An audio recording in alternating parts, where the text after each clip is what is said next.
भारत में अगस्त सितंबर के महीने में एक त्योहार होता है जिसे गणेश चतुर्थी कहते हैं। ये हाथी के चेहरे वाले भगवान हैं। वास्तव में उस चेहरे को हाथी का नहीं होना था, उसे एक गण का होना था। कहीं किसी कलाकार ने गलती कर दी और वो हाथी का चेहरा बन गया। तो उन्हें गणपति कहा जाता है, जिसका अर्थ है गणों के मुखिया। तो लोग गणेश जी की मूर्ति बनाते हैं मिट्टी से, कच्ची मिट्टी से, और उन्हें सुंदर रंगों से सजाते हैं। कुछ लोग बिना रंग वाली मूर्ति पसंद करते हैं, कुछ रंगों वाली।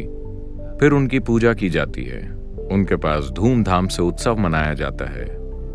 संगीत समारोह होते हैं, बड़े बड़े समारोह होते हैं। कुछ लोग बहुत बड़ी मूर्तियां बनाते हैं, 108 फुट ऊंची। मगर उत्सव पूरा होने पर आमतौर पर ये 1 हफ्ते या 15 दिनों तक चलता है। लोग जाकर मूर्ति को किसी झील या समुद्र में विसर्जित कर देते हैं ताकि भगवान जल में घुल जाएं। एक देवता बनाइए, उसे लेकर एक दीवानगी पैदा कीजिए, उसे अपना पूरा जीवन बना लीजिए। उन 15 दिनों या 1 महीने में गणेश के सिवा कुछ नहीं होता। हम वही खाते हैं जो वो खाते हैं, हम वही पसंद करते हैं जो उन्हें पसंद है। सब कुछ उनके जैसा होता है। मगर फिर एक दिन हम उन्हें विसर्जित कर देते हैं। विसर्जन के बाद उनका काम खत्म। वो बौद्धिक सक्रियता के प्रतीक हैं, क्योंकि उन्होंने महान ग्रंथ लिखे, और जिस ऋषि ने बोल बोल कर ये ग्रंथ उनसे लिखवाए, गणेश ने उनके लिए ये चुनौती रखी कि उन्हें बोलते समय कभी भी रुकना नहीं है। उन्हें लगातार बोलना होगा और वो लगातार लिखेंगे। वो बोले, अगर आप रुके तो उसके बाद मैं नहीं लिखूंगा। ये ऋषि की परीक्षा थी कि वो जो बोल रहे हैं वो वाकई उनके अस्तित्व का स्रोत है या एक विद्वतापूर्ण चीज है जिसे वो अपने मन में गढ़ रहे हैं।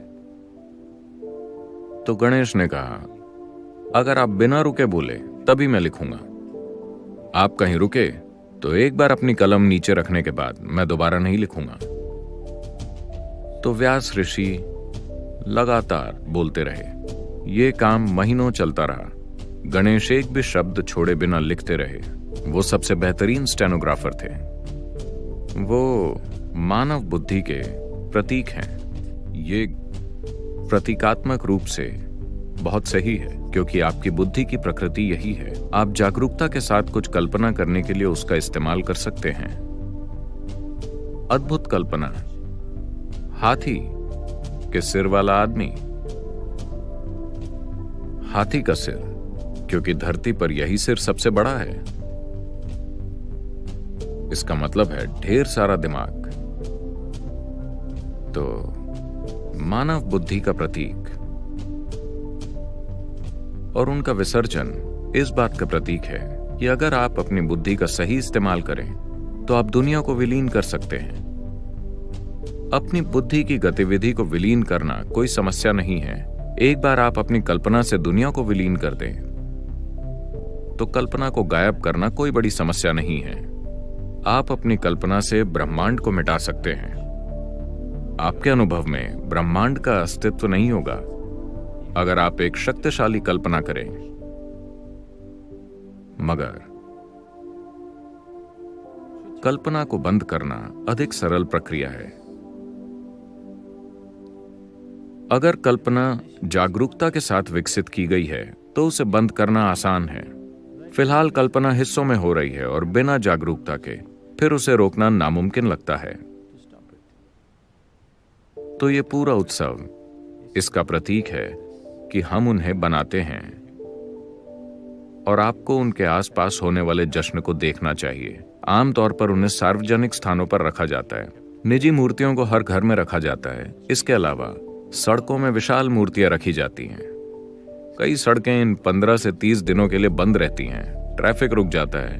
वो सड़क के बीचों बीच विराजमान रहते हैं। उनके आसपास बड़े उत्सव, संगीत जैसी चीजें होती हैं। इस दौरान लोग उनके आसपास ही रहते हैं। मगर समय आने पर वो जाकर उन्हें विसर्जित कर देते हैं और हो गया। वो चले जाते हैं। अगले 1 साल कोई उनके बारे में नहीं सोचता। अगर आप अपनी कल्पना और बुद्धि के साथ पूरी तरह यही कर सकें, ये मन या ये गतिविधि जिसे हम मन कहते हैं, मैं चाहता हूं कि आप इसे साफ साफ समझ लें। आपका मन कोई पूर्ण वस्तु नहीं है, यह सिर्फ एक खास तरह की गतिविधि है। गतिविधि नहीं तो मन भी नहीं। हाँ या ना? मान लीजिए अभी आपके पास कोई विचार नहीं है।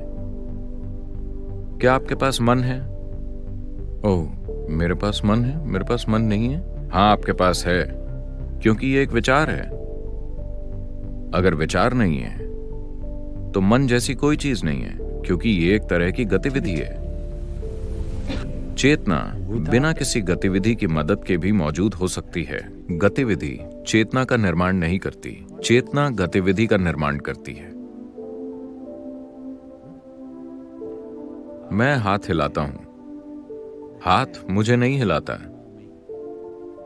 मैं हाथ को हिलाता हूं। इसी तरह मैं अपने मन को चलाता हूं, इसका उल्टा नहीं। लेकिन अभी इसका उल्टा ही होने लगा है। आपके मन की प्रकृति ही आप बन गए हैं, है ना? आपका मन जितनी पागलपन की चीजें करता है वही आपका गुण बन गया है ना?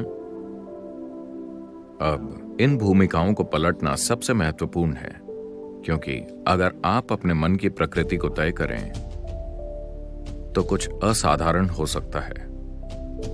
अगर आपका मन आपकी प्रकृति को तय करता है तो ये एक संयोग है। ये एक बुरा संयोग है या नहीं?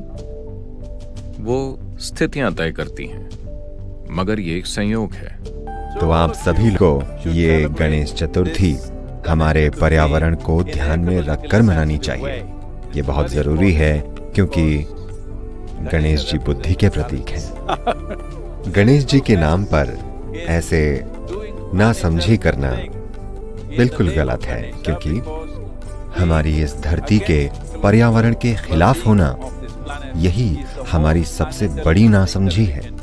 तो परंपरा यही है कि हम बिना तपी हुई गीली मिट्टी या बाजरे या चावल के आटे से गणेश जी की एक मूर्ति बनाकर उनकी पूजा करते हैं। पर एक सप्ताह, एक पखवाड़े या एक महीने और थोड़े और समय बाद हम उस मूर्ति को ले जाकर किसी झील, समुद्र या नदी में विसर्जित कर देते हैं और भगवान घुल जाते हैं। हम एक भगवान बनाते हैं और उनके आसपास उत्सव करते हैं। वे हमारे जीवन के सबसे महत्वपूर्ण हिस्से और हमारी हर चीज का आधार बन जाते हैं। हमारा भोजन, हमारी पसंद, सब कुछ उन्हीं के बारे में होता है। पर उसके बाद जब समय आता है, हम उन्हें पानी में विसर्जित कर देते हैं और उन्हें घोल देते हैं। तो आप सभी लोग जो इस विधान को करते हैं, जो देवता का आवाहन करके उनके साथ रहते हैं और उनका आशीर्वाद पाकर उन्हें विसर्जित कर देते हैं, मेरी कामना है कि आप सब इसे पूरी भागीदारी, उत्सव की भावना और भक्ति के साथ करें।